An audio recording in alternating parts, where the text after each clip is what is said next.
Assalamualaikum warahmatullahi wabarakatuh. Perkenalkan, nama saya Era Fazira Putri, NIM 1986206020 dari kelas 4B Prodi PGSD Universitas Pahlawan Tuanku Tambusai.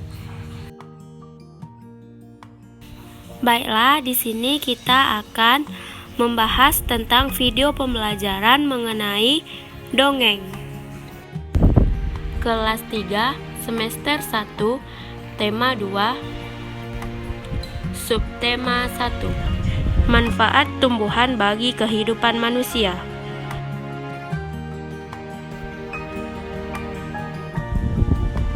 Baiklah teman-teman, ini dongeng tentang kancil dan buaya. Selamat menyaksikan. Di suatu hutan belantara, hidup banyak satwa, salah satunya seekor kancil yang cerdik. Seperti suatu pagi, ia melihat seekor induk bebek yang tengah berenang bersama anaknya. Kancil pun yang sedang berjalan menelusuri hutan menyapa bebek tersebut. "Hai bebek, asik sekali kamu berenang." Begitupun kepada satwa-satwa lain yang sepanjang jalan tak henti menyapa dan ia sapa. Itulah kancil dengan keramahan yang selalu disegani banyak satwa di hutan itu.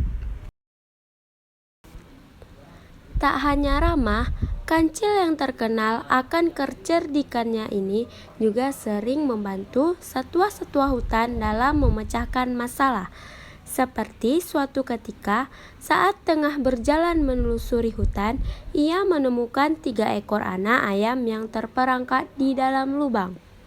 Kancil pun segera menghampiri anak ayam itu dan turun ke lubang tersebut untuk membantu mereka yang terperangkap. "Ayo kalian bisa naik ke tubuhku, jadi kalian bisa keluar dari ini dan bertemu induk kalian," ucap kecil ramah. Setelah semua anak ayam berhasil naik ke tubuhnya, kancil pun melompat keluar lubang dan berjalan menemui induk ayam yang tengah kebingungan mencari anak-anaknya. Sang induk pun sangat senang dan berterima kasih kepada kancil. Ketiga ayam tadi juga bersorak kompak mengucapkan terima kasih kepada kancil. "Terima kasih Tuan Kancil," ucap ketiga anak ayam itu. Setelah berjalan-jalan, kancil pun mulai merasa lapar. Ia menepi untuk memakan rumput yang ada di sekitarnya. Setelah makan rumput, kancil berkata, "Rumput saja ternyata tidak membuatku kenyang." Kancil pun kemudian terus berjalan di tengah teriknya matahari, hingga dirinya tiba di sebuah sungai yang ada di dalam hutan. Kancil yang tengah memandangi sungai langsung berbinar ketika melihat sesuatu yang menarik ada di seberang sungai. Hal yang membuatnya tertarik adalah pohon buah-buahan yang dapat menghilangkan rasa laparnya tadi. Namun, derasnya air sungai tidak memungkinkan kancil untuk menyeberangi sungai. Ia pun mencari cara agar bisa menyeberangi tanpa bahaya.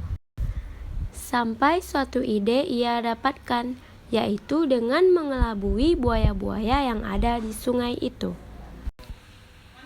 Seekor buaya keluar ke tepi sungai menghampiri kancil yang terlihat senang. "Hei kancil, ada apa kamu ke sungai? Apakah kamu mau menjadi santapan kami?" tanya buaya itu kepada kancil. Kancil pun menjawab pertanyaan buaya dengan senang hati. "Aku mempunyai berita baik untuk kalian semua. Aku membawa daging segar dari raja dan diperintahkan untuk menghitung jumlah buaya yang ada di sungai. Kalian cukup berjajar di sungai dan nanti akan aku hitung." Buaya merasa senang. Buaya tadi kemudian menyanggupi permintaan kancil dan memanggil seluruh buaya yang berada di sungai untuk berjajar hingga membentuk jembatan. "Sudah siap," kata semua buaya bersemangat. Kancil pun dengan girang melompati buaya dan berpura-pura menghitung buaya yang sudah berjejer membentuk jembatan itu. Setelah sampai ujung, Kancil pun melompat ke tepi sungai. Lalu ia berkata, "Terima kasih para buaya, berkat kalian aku jadi bisa menyeberangi sungai ini." Setelah berkata seperti itu pada buaya, Kancil langsung berlari kencang meninggalkan buaya, yang marah karena perbuatannya. Kancil pun dengan bebas memakan buah-buahan yang ada di tepi sungai. Pesan moral yang bisa didapat dari dongeng anak kancil dan buaya adalah kancil menipu buaya agar bisa menyeberang sungai dan mendapatkan keinginannya. Itu kemudian membuat buaya menjadi sangat marah kepada kancil. Ini bisa menjadi pelajaran bahwa semua perbuatan jelek hanya akan menambah musuh. Jadi, lebih baik menggunakan kecerdasan hanya untuk hal-hal baik saja, agar lebih banyak orang yang menyegani. Baiklah teman-teman, itulah pelajaran yang bisa diambil dari kisah Kancil dan Buaya. Tetap ajarkan anak untuk selalu berbuat baik kepada semua orang dan tidak menyalahgunakan kepintarannya. Sampai jumpa. Assalamualaikum warahmatullahi wabarakatuh.